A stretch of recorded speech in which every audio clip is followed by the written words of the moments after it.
Le diabète de type 1, un enjeu du quotidien, mais pas seulement. C'est aussi l'enjeu des familles et de leur accompagnement.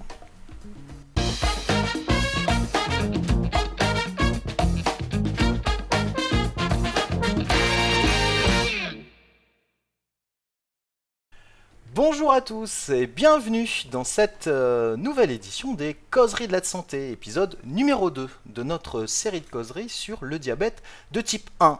Je vous invite tout de suite, si vous n'avez pas vu le premier épisode, à vous jeter sur Internet, sur Facebook ou sur YouTube, sur la page de l'Université numérique de La Réunion, pour visionner le premier épisode avec le docteur Apavupoulet, où nous avons fait le point sur ce type de diabète un peu moins connu à La Réunion, le diabète de type 1, qui touche également les enfants.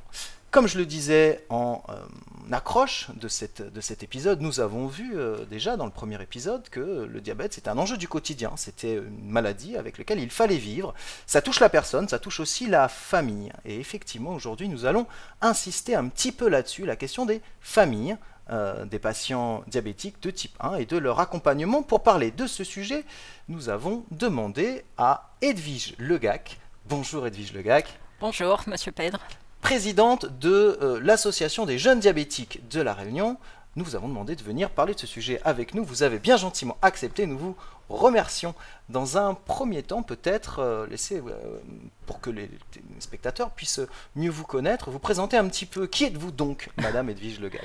Donc, comme vous l'avez dit, Edwige Legac, je suis la présidente de l'association des diabétiques juniors. L'association a été créée en 2017, donc ça fait 6 ans que l'association existe. Je suis maman de 2 enfants qui ont une maladie chronique, dont une qui est diabétique de type 1. Donc c'est une jeune fille aujourd'hui, elle a 14 ans, donc découverte à l'âge de 4 ans. Voilà. D'accord, donc on va revenir sur tout ça. Alors effectivement, vous êtes présidente de l'association des jeunes diabétiques, non je ne l'ai pas bien dit, l'association des diabétiques juniors. L'association des diabétiques juniors 974, alors une association qui finalement est assez jeune, vous avez dit 6 ans. Peut-être on va commencer par là, prendre un petit peu le temps de parler de cette association qui finalement est le cadre de votre action en fait sur le territoire. Oui, donc l'association est jeune en effet, donc elle existe depuis 6 ans. On représente les familles diabétiques de type 1, enfants et adultes, même si il y a juniors, on va dire qu'il y a les grands juniors, parce que c'est vrai que quand on a créé l'association, il y avait essentiellement des familles avec enfants, sauf qu'au bout d'1 an, on s'est rendu compte qu'il y avait des adultes également qui voulaient venir dans l'association pour pouvoir rencontrer d'autres patients diabétiques. Finalement, c'est bien connu, diabétique ou pas, même les adultes, nous restons des grands enfants. Voilà, c'est ça, c'est exactement ça. Donc, au départ, nous menons des actions de terrain, donc de regroupement de familles, pour que les familles puissent se regrouper, se retrouver et échanger sur la maladie, parce qu'il y avait cette volonté de ne pas se sentir seul face à la maladie. Donc, les familles avaient besoin en fait de se retrouver pour échanger sur la maladie et échanger sur les bonnes pratiques. Donc ça, c'était au début. Et après, on s'est rendu compte que les familles avaient besoin également qu'on intervienne en milieu scolaire. Parce qu'on s'est rendu compte qu'en milieu scolaire, il y avait des enfants qui étaient exclus. Donc aider l'équipe scolaire à comprendre la maladie et à comment gérer un enfant avec des hypoglycémies et des hyperglycémies. C'est ça, avec ces enfants diabétiques de type 1 en milieu scolaire qui avaient des difficultés finalement à gérer ça au quotidien à l'école. À l'école, mais des difficultés d'intégration scolaire. Autant au niveau de la classe, autant de prise en charge avec la maîtresse. Parce qu'au bout de 2 ans, on s'est rendu compte qu'il y avait des jeunes qui étaient exclus en milieu scolaire. Donc, ce qui est juste inadmissible. Oui. Donc, au final, on a également un rôle politique de se dire qu'il faut que ces enfants soient intégrés en milieu scolaire. D'accord. Et cette action en milieu scolaire, ça se traduisait comment? C'est une présence dans l'école, un travail avec l'enseignant, de la formation d'enseignants? Oui, en fait, ça se traduisait de 2 formes. La première, c'est présentation de la maladie avec le copain de la classe, parce que pour faciliter l'entraide et l'intégration. Et il y avait également l'accompagnement dans la mise en place du PAI. C'est le plan d'accompagnement individuel qui est obligatoire entre guillemets, et ce qui fait qu'on expliquait à la maîtresse c'était quoi la maladie et quels sont les bons gestes à faire au cas où s'il y avait une hypoglycémie. D'accord. Voilà, donc cette action en milieu scolaire et d'autres actions, j'imagine? Oui, et d'autres actions. On avait également des actions auprès d'institutions comme l'ARS, parce qu'en fait, en échangeant avec l'équipe médicale, on s'est rendu compte qu'ils n'avaient pas forcément les moyens nécessaires pour mettre en place des ateliers. Donc au final, on était un peu le porte-parole des hôpitaux pour améliorer la prise en charge. Donc c'était nos missions lors de la création de l'association. Oui, c'est ça. En fait, pour le rappeler quand même, ça n'a Oui. peut-être pas été dit comme ça, cette association, Oui. c'est quand même une association de patients. À la base, Association de patients. c'est une association de patients, donc qui est là aussi pour porter la voix des patients. Pour porter la voix des patients et en collaboration avec l'équipe médicale. Voilà, bah, nous avons justement à l'écran les grandes missions, hein, les grandes missions de l'association, comme vous le disiez en fait, regroupées. Regrouper, informer, défendre Mhm. et agir. Donc ça reprend bien les missions de l'association. Alors, peut-être en quelques mots, cette association, ça regroupe combien de personnes, nombre d'adhérents, que les gens Oui, puissent se faire on une est idée de aujourd'hui à 189 familles adhérentes. 189 Oui. familles adhérentes de Donc l'association. au départ, on était 16 familles. Aujourd'hui, on est à 189. En famille, Donc- oui. Dans 6 ans, ça sera quoi? Ah, je ne sais pas. En fait, c'est pas vraiment une bonne nouvelle dans le sens où le nombre de patients diabétiques augmente de 3 à 4% par an. C'est une maladie, on ne sait pas les causes en fait. On sait que c'est une maladie auto-immune, le pancréas arrête de fonctionner le jour au lendemain, mais on ne sait pas qu'est-ce qui provoque la maladie. Donc on voit qu'il y a une augmentation, notamment les très jeunes enfants dans l'association. Le plus jeune, il a 9 ans. Il avait 9 ans lors de la découverte. Donc ça reste des très jeunes enfants. Oui, alors pour rappel, comme on le disait dans 9 l'émission mois, pas 9 ans, précédente, 9 mois. 9 mois. Ah oui, 9 mois, c'est 9 quand mois, même. un bébé. Ça commence en effet très jeune. Pour donner un petit ordre de grandeur, pardon, pour ceux qui n'ont pas vu la première émission, le diabète de type 1 à La Réunion, c'est environ, c'est 10% des diabétiques. Donc si on fait un calcul un peu gros doigt, ça fait environ 10 000 personnes Oui, à La Réunion 8 000, atteintes du diabète de type 1, Oui, enfants et adultes. dont, c'est ça, 600 enfants à peu 600 près. enfants. C'est Donc, ces 600 enfants, la problématique au niveau pédiatrique, c'est ça, c'est que les enfants, ils n'arrivent pas forcément à exprimer les symptômes. Donc, ça demande en fait une prise en charge de la maladie des parents, qui est beaucoup plus important. Donc, ce qui fait que la plupart du temps, il y a toujours un des deux parents qui arrête de travailler. Donc, Oui, ça c'est ça, engendre pour forcément un impact dans l'organisation familiale. Oui, d'où l'intérêt de l'accompagnement des familles, comme je le disais au début. Au début. On va y revenir parce que c'est finalement ces derniers temps sur ce point en particulier Oui. que vous avez agi. Alors, on a vu vos missions. Oui. Alors ensuite, vous avez, je crois, hein, en 2019, avec Oui, le soutien des institutions, Oui. travaillé sur différentes choses. Alors, En fait- à l'hôpital aussi, je crois que vous avez fait avancer les choses. Oui, exactement. En fait, au bout de 2 ans, on s'est dit que, en voyant la détresse des familles, on s'est dit qu'il faut absolument faire un état des lieux. Donc, on est passé par un cabinet RD2A qui a fait un état des lieux de la prise en charge de la maladie, enfants et adultes, sur tout le territoire. D'accord, Donc, une étude pour mieux comprendre mieux comment est comprendre. pris en charge le patient et sa famille. Voilà, exactement. En sachant que tous les acteurs ont été entendus, que ce soit les médecins, pédiatres, endo, les médecins scolaires, les familles, les adolescents. Tout le monde a été entendu, plus de 60 personnes. Et ce qui fait qu'à la suite de cette étude, en fait, il y a un constat qui a été fait. C'est qu'il y a plusieurs points de rupture dans la prise en charge. Donc, notamment le graphique qu'on va vous montrer, qui reprend très bien les points de rupture. Quand on parle de diagnostic, c'est lors de la découverte. C'est vrai que c'est un traumatisme. Parce qu'en fait, la plupart des familles nous fait remonter que plusieurs fois, ils vont chez le médecin traitant. Et au final, ils ne pensent pas tout de suite à faire un dextro parce que ça ressemble à d'autres pathologies. Ils pensent à la gastro, en fait, parce qu'ils ont des maux de ventre.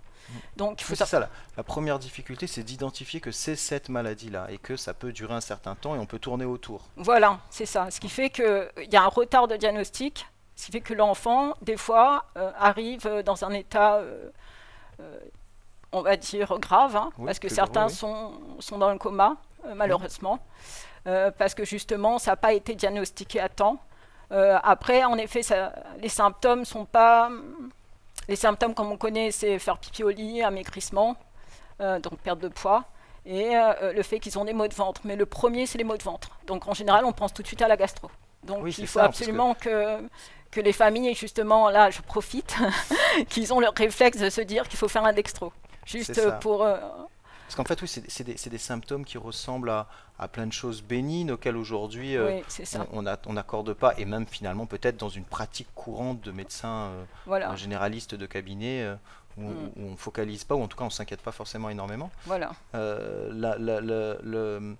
finalement, la recommandation, ça serait peut-être de faire plus facilement en fait ce dextro voilà, dès qu'il y a ces symptômes-là. Voilà, dès qu'il y a un symptôme, si vous voyez que l'enfant il boit beaucoup d'eau, qu'il perd du poids, qu'il est très fatigué, de penser à faire un dextro.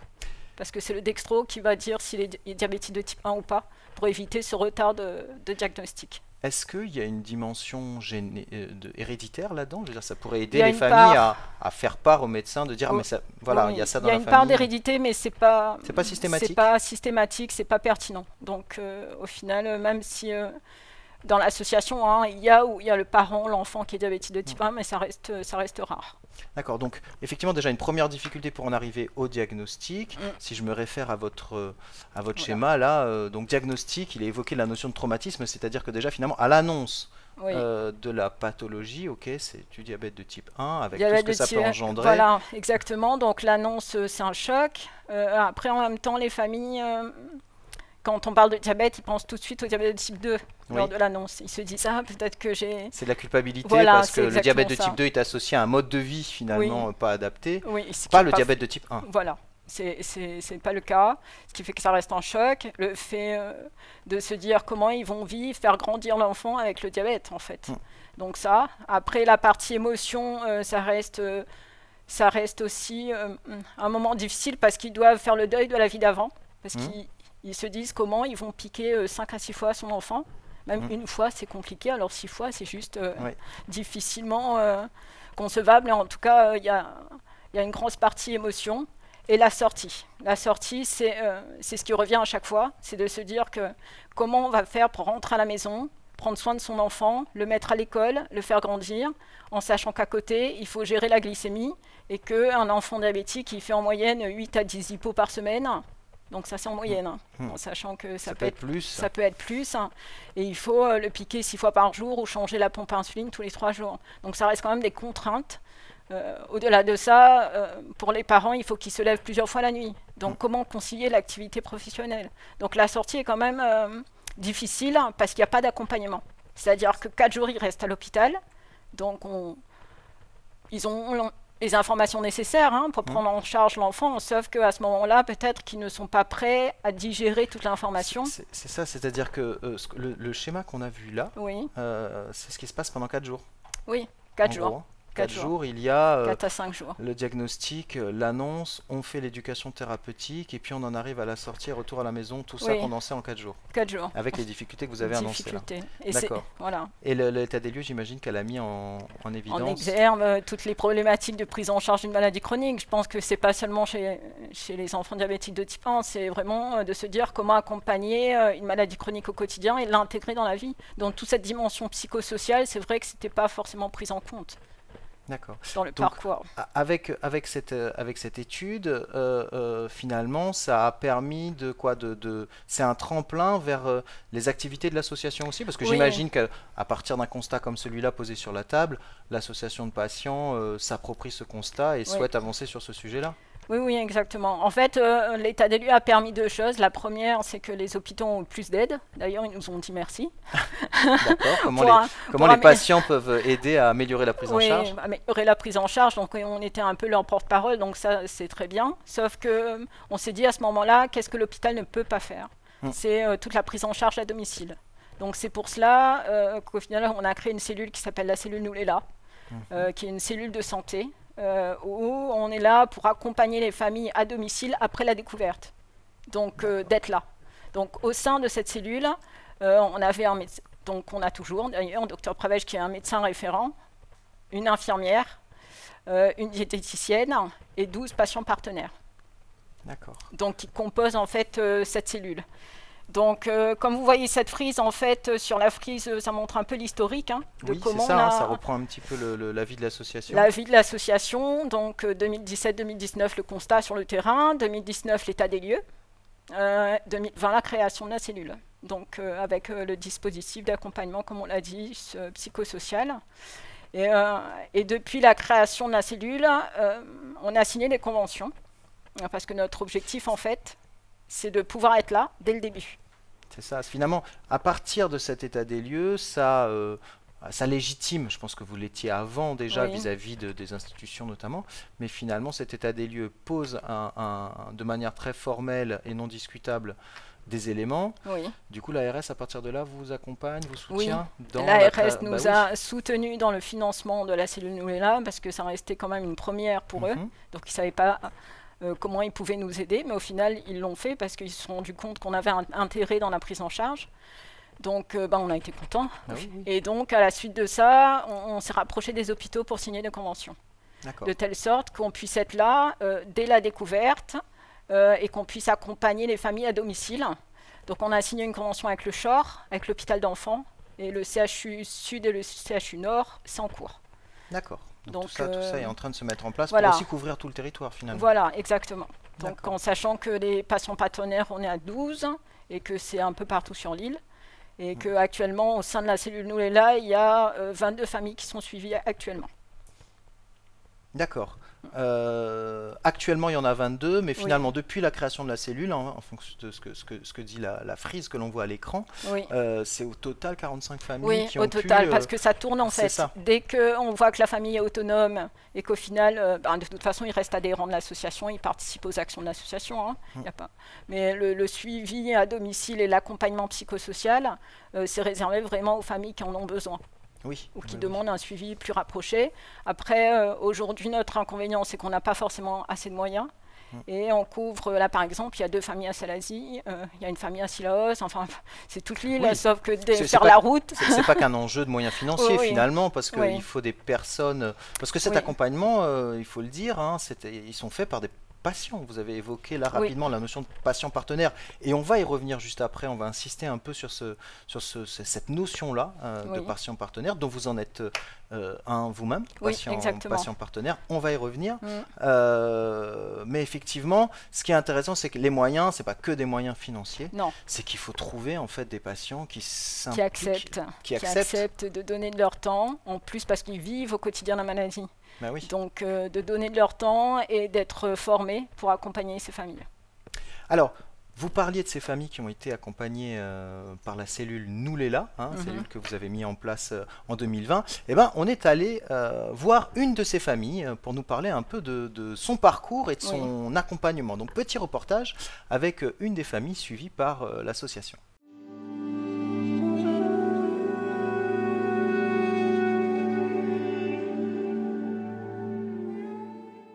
Bonjour, Monsieur Humeau Alexandre, vice-président de l'association des diabétiques juniors à La Réunion. Il y a maintenant 2 ans et demi, on a créé la cellule Noulela, qui vient en aide aux familles DT1 sur le plan social et psychologique. Aujourd'hui, je reçois Madame Posé, je vais lui laisser le soin de se présenter. Bonjour, donc Oufrane Posé, je suis maman d'une petite fille qui a 6 ans et qui est diabétique depuis l'âge de 3 ans. Comment s'est passée la découverte de la maladie ? Alors la découverte de la maladie s'est passée assez, je dirais, soudainement. Donc on a vu notre petite fille qui commençait à présenter des signes de fatigue. On voyait directement qu'il y avait quelque chose qui n'allait pas dans son comportement et dans ses habitudes. À force, voilà, étant habituée à faire nos petites recherches sur Internet, donc on a regardé tous les signes qu'elle présentait, notamment la soif intense, elle faisait beaucoup pipi, etc. Et ça nous a donné comme sur notre moteur de recherche diabète de type 1, donc maladie qu'on ne connaissait pas du tout.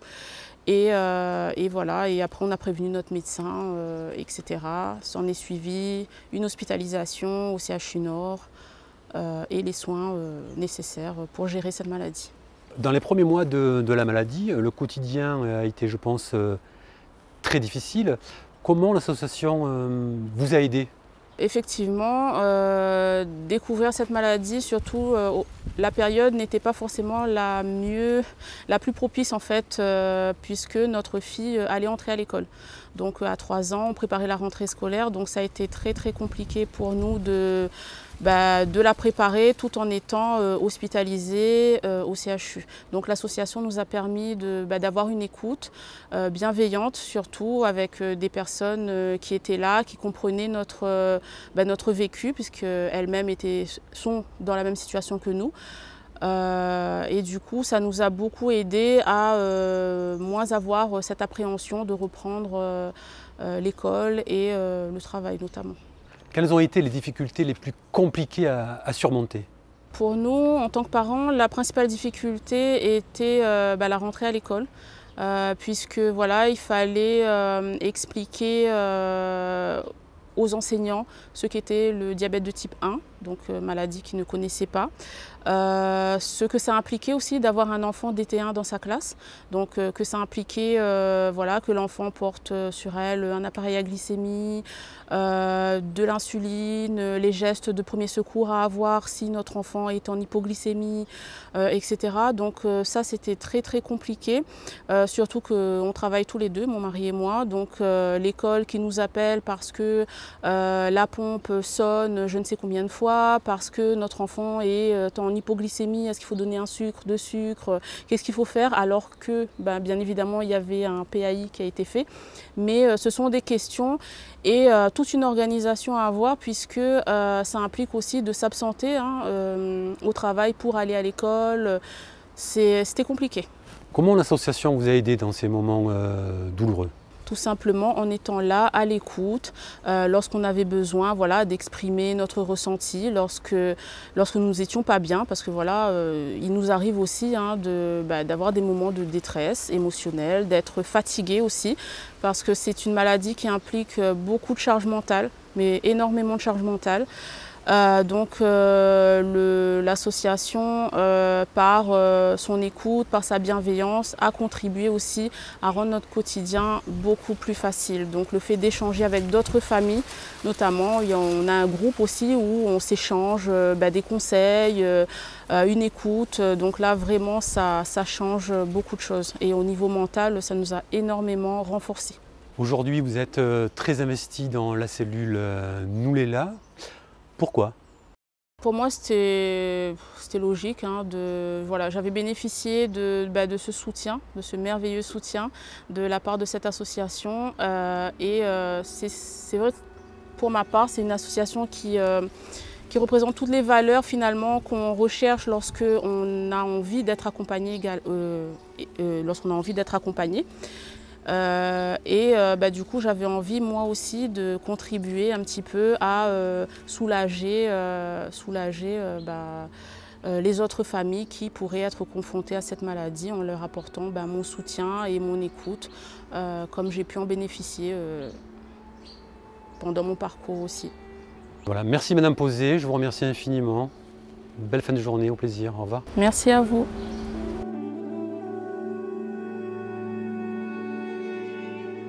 Et oui, écoutez, comme nous le montre et nous le témoigne ce reportage, ça illustre finalement assez bien ce que vous avez évoqué tout à l'heure, ce parcours, ces ruptures, et l'intérêt et l'importance de l'accompagnement. Oui. Je voudrais maintenant qu'on revienne sur cette cellule Noulela, parce qu'on va y passer un petit moment. C'est un des sujets importants, c'est une réponse aussi innovante, oui.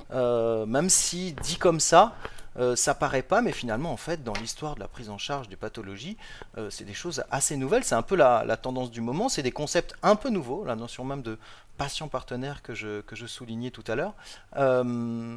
D'abord arrêtons-nous là-dessus, un patient partenaire, finalement, la première question que j'ai envie de vous poser, c'est un patient partenaire, c'est quoi? Un patient partenaire, c'est quelqu'un qui vit avec la maladie au quotidien et qui est prêt en fait à donner de son temps pour accompagner une nouvelle famille dans la prise en charge de sa maladie. Donc en termes de partage d'expérience, de vécu. Mais c'est pas seulement ça. Oui, ce n'est pas que quelqu'un qui a la maladie et qui a la volonté de. Oui. J'imagine que il y a d'autres critères Oui. pour en arriver à ce stade. D'ailleurs, voilà, Sur, un patient, finalement, je poserai la question comme ça aussi, Oui. un patient, il a cette pathologie, ou en tout cas une pathologie chronique, et il nous regarde, et il se dit, mais patient partenaire, mais moi je veux faire ça. oui. Par quoi il doit passer? Par quoi il doit passer? Il doit d'abord se former. Ouais. Parce que c'est vrai que être patient partenaire, on n'est pas patient partenaire, il faut qu'on le devienne et qu'on ait la bonne posture. Et c'est vrai que c'est difficile quand on vit la maladie. Donc pour ne pas se mettre en danger, on va dire émotionnellement parlant, et pouvoir aider l'autre, il faut se former. Donc il y a des formations qu'on va sans doute parler tout à l'heure, qui permettent en fait de définir la posture, mais au-delà de ça, comment transmettre les connaissances en restant dans l'empathie et dans l'écoute. Et ça, il faut l'apprendre. C'est ça, donc finalement, patient partenaire, c'est quand même quelques compétences Oui. à développer, une posture à apprendre. On a agi dans quel cadre? Parce qu'effectivement, pas non plus laisser entendre que tout le monde peut s'improviser comme ça, Non. patient partenaire, et agir de son côté, j'ai envie de dire. Là, ils agissent dans la cellule que vous Au sein de évoquez, la nous cellule, là. C'est oui. un cadre qui encadre l'intervention des patients partenaires. Oui, et donc évidemment, c'est réglementé en termes de confidentialité, enfin ici des charges Mhm. de confidentialité, en sachant qu'ils interviennent en milieu hospitalier qu'à domicile, et aussi par téléphone. D'accord. Donc en sachant que l'année dernière, donc depuis la création, on avait vu 45 familles, donc là actuellement il y a 22 familles, et on a eu l'année dernière 90 appels téléphoniques. 90 appels téléphoniques. Oui, ce Il qui y a est combien de patients partenaires dans la 12, cellule? 12 patients partenaires Pour toute l'île. pour toute l'île. D'accord. Et franchement, ce n'est pas suffisant. C'est ça, j'allais dire que Ce n'est pas j'imagine que l'association doit Oui. être dans une logique d'essayer de recruter des Oui. patients partenaires, des gens qui veulent bien jouer Qui ce veulent- rôle-là. Oui, qui veulent bien aider l'autre, en sachant qu'évidemment, le but c'est d'être disponible et surtout de s'engager. Oui. Ça reste du bénévolat, mais on va Ah oui, dire c'était que... ma question, c'est oui. une action qui reste bénévole? Oui, bénévole. D'accord. Bénévole, chez nous en tout cas c'est bénévole, et il faut qu'ils puissent s'engager au minimum 1 an, pour que nous on ait un minimum d'organisation au sein de la cellule. Oui, donc ça peut être aussi l'idée de donner un an à cette Oui. activité-là. Vous les accompagnez, ces patients partenaires, vous les soutenez, vous les protégez? Oui, donc... Comme vous avez dit, hein, vous avez évoqué l'idée de ne pas se mettre en danger non plus, même de ne pas se émotionnellement. mettre en danger. Il y a l'infirmière qui coordonne, donc Roselyne, hein, qui coordonne en fait les bénévoles, en sachant que quand elle a les comptes rendus des familles, elle veille justement qu'à un moment donné, que le patient partenaire ne se met pas en danger émotionnellement. Parce qu'évidemment, quand on est dans le soutien et dans l'écoute, quand on va à domicile, on a des fois des situations extrêmes. Et ça peut en fait engendrer une charge mentale auprès du patient partenaire. Donc Roselyne est là en fait pour temporiser et aussi pour dire stop, pour passer le relais. Donc un des enjeux pour développer votre cellule, nous l'est là, mais finalement pas que. Là, on parle de cette question de patient partenaire autour de cette pathologie-là, mais finalement elle se pose dans d'autres pathologies. Il existe Oui. des patients partenaires dans d'autres pathologies. Vous l'avez dit, il y a un enjeu de formation. Effectivement, on ne s'improvise pas patient partenaire. Peut-être Oui. dire 2 mots sur cette Oui. formation? En fait, on a demandé un financement auprès de l'ARS. Donc le projet est mené en collaboration avec l'hôpital d'enfants. Dans l'idée, c'est qu'on puisse faire une formation avec d'autres patients partenaires qui sont sur d'autres pathologies, histoire que lors de la formation, on puisse s'enrichir mutuellement, on va dire, sur la posture. Et en fait, les dates ont été calées. L'ARS a accepté de nous financer et qu'on puisse mener cette formation tous les 2 ans, histoire qu'il y ait quand même une mise à jour. Je pense que c'est important. Pour former des nouveaux patients partenaires, mais aussi pour continuer à former ceux qui le sont déjà? Oui, qui le sont déjà. Je pense que D'accord. c'est important parce que quand on vit avec une maladie chronique à travers notre enfant ou nous-mêmes, c'est vrai que des fois, on ne se rend pas compte. C'est qu'on a tendance à se projeter enfin, à se protéger notre vie, à se projeter dans l'autre, enfin, façon de parler. Oui. Et c'est important, justement, qu'il y ait cette barrière. Et je pense que la formation est nécessaire, que tous les 2 ans, on Bah puisse oui. le faire, quoi. C'est des choses qui se travaillent quand on est travailleur social ou professionnel de santé. La formation de ces professionnels-là interviennent Oui. sur ces questions-là aussi parce que ces éléments peuvent se poser. Oui. Qui fait cette formation? Parce que j'imagine que c'est des choses qui sont Alors elles sont pas si nouvelles que ça, mais c'est quand même Oui. pas aussi ancien que des formations de professionnels de santé. Ça se passe comment ça? Oui, nous sommes passés en fait à l'hôpital d'enfants. Il y a Clara Meyer, qui est cadre de santé, qui avait déjà fait une formation à l'Université des patients, à la Sorbonne. Donc j'y étais l'année dernière pour les visiter et voir ce qu'ils faisaient en termes de formation. C'est ça, à la Sorbonne, il y a une université des Oui, patients. Université des patients. Donc ça existe, en Oui. effet. Donc, Oui, oui, tout le monde le sait sûrement pas. voilà. Et en fait, c'est une formation diplômante. Il faut savoir que là, on a calé 3 week-ends. Enfin, c'est pas des week-ends, c'est vendredi et samedi, donc sur 6 jours, la formation, en sachant que c'est une formation diplômante. Donc, à la suite de cette formation, les patients partenaires, ou patients experts, puisque c'est utilisé également, ils pourront en fait en faire leur travail, quoi. C'est-à-dire qu'il peut être salarié, patient partenaire au sein d'un hôpital. Ah oui, donc alors vous disiez que chez vous, effectivement, c'est quelque chose de bénévole, Oui. mais il est possible, au sein par exemple d'un hôpital, de jouer ce rôle de manière D'exercer, professionnalisée voilà. et donc rémunérée. Oui, c'est ce que fait déjà le CHOR. Ah d'accord, à la Réunion, À la Shore, Réunion, il y a déjà des patients partenaires professionnalisés. Oui, oui. D'accord, c'est nouveau ça. Oui, c'est nouveau. Voilà, Donc dans le domaine de la psychologie, psychiatrie. Donc voilà, donc ça peut être possible. Après ma position, bon, elle est pas, je suis pas forcément en adéquation. Après, je peux comprendre. Hein. C'est-à-dire que quand on est salarié, ben forcément, ça crée une continuité dans la structure. Oui. Donc ce qui fait que la structure peut se projeter. Quand on est bénévole, c'est plus difficile, donc il y a un turnover quasiment tous les ans. Hein.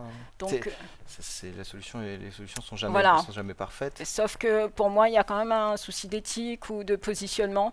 Parce que je me dis, est-ce que quand on est salarié, on pourra avoir cette liberté de parole qu'on a actuellement? Après, on ne l'a pas totalement, hein, mais je me dis que dans la posture, ça change forcément. Enfin, ça c'est mon avis. Oui, voilà. Bah, dans la représentation institutionnelle Oui. des patients, c'est important, mais dans l'accompagnement au quotidien des familles, ça se pose peut-être un peu moins. Je ne sais pas. Parce qu'au final, dans la pratique, on est salarié de l'hôpital. Donc, en sachant, est-ce qu'on a cette liberté de parole dans ce cadre-là? Je ne sais pas. Donc, ça reste une question. Comme c'est assez nouveau, finalement, ça demande à faire un bout de chemin. Oui, je pense qu'aujourd'hui, on n'a pas forcément assez de recul pour pouvoir se positionner en tant que salarié. Mais c'est vrai que ça reste un sujet de voir par la suite, est-ce que la cellule demain pourrait embaucher en fait un salarié patient partenaire. Bah oui, parce que finalement, ça pourrait être...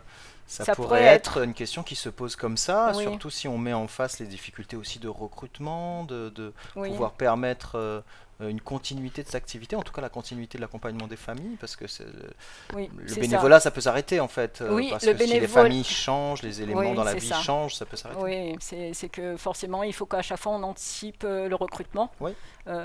Après, quand on est salarié, c'est différent. C'est vrai qu'il y a un mois de ça, j'ai visité une association diabétique à Maurice, qui existe depuis très longtemps, je crois plus de 20 ans. Et ils ont en fait une pratique, même si c'est pas le même territoire, que c'est pas en France, ça reste une association très dynamique qui s'appelle T1 Diams. Et eux, en fait, dans les interventions scolaires, c'est des adultes DT1 qui interviennent. Et en milieu, ils travaillent également avec l'hôpital. Donc je me dis qu'ils sont salariés et ça se passe même très bien. Donc, et en même temps, ça crée de l'emploi. Donc, je me dis, c'est à réfléchir. Oui, c'est à construire peut-être avec les bons garde-fous. Justement, voilà, c'est intéressant de les avoir en tête.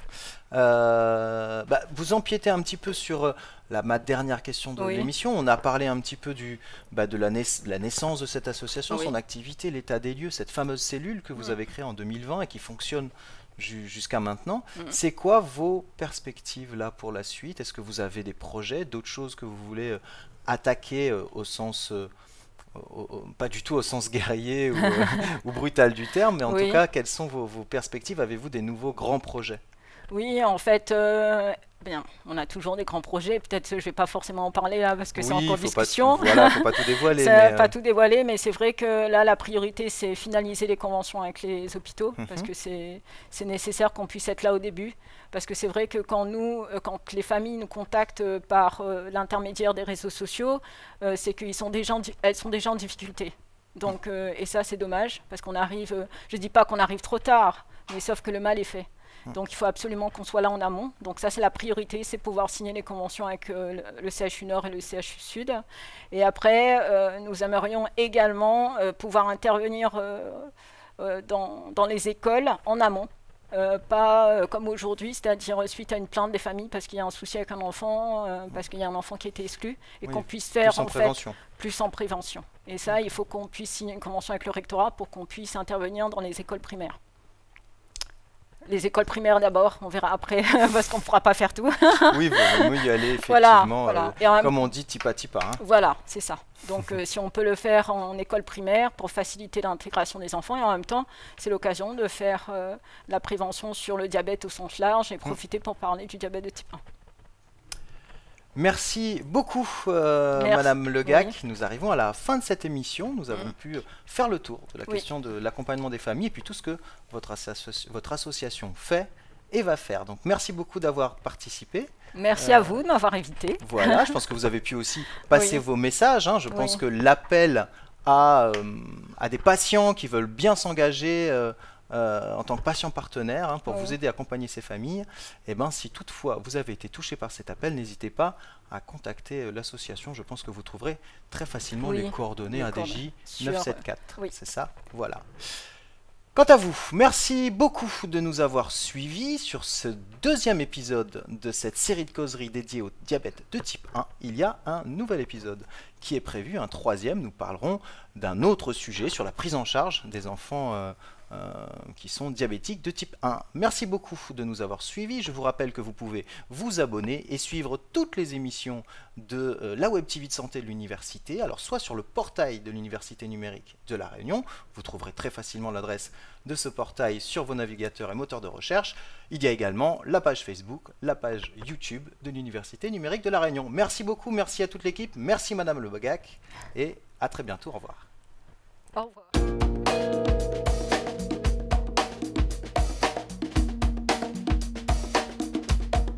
Thank you.